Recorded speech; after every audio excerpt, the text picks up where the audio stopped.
West. The play models its hero, Colonel Nimrod Wildfire, after Crockett with his endorsement. The exhibit's curator says Crockett exaggerated his backwoods image. He wore a deerskin shirt to hunt votes. I would identify him as one of our first great self-promoters.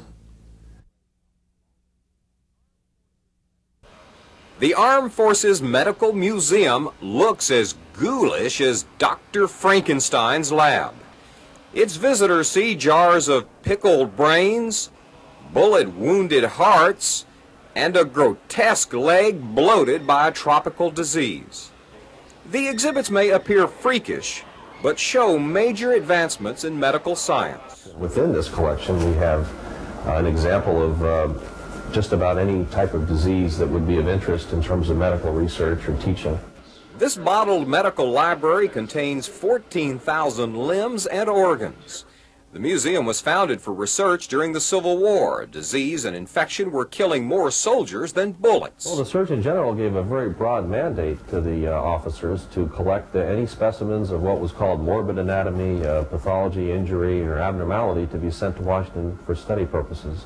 Battlefield specimens arrived by the wagon load, preserved in barrels of contraband Confederate whiskey. And the story goes that sometimes the specimens would arrive and the whiskey would be gone. Every specimen tells a story. When a 12-pound cannonball shattered the leg of Union General Daniel Sickles at Gettysburg, his loss was the museum's gain. With characteristic flourish, he took the lower part of his leg, put it in a little box shaped like a coffin, and shipped it to Washington, D.C. to the museum with the compliments of General Daniel E. Sickles. The museum's doctors autopsied President Lincoln to quell rumors about his death. The ball from the assassin's derringer and bone fragments from Lincoln's skull went on display.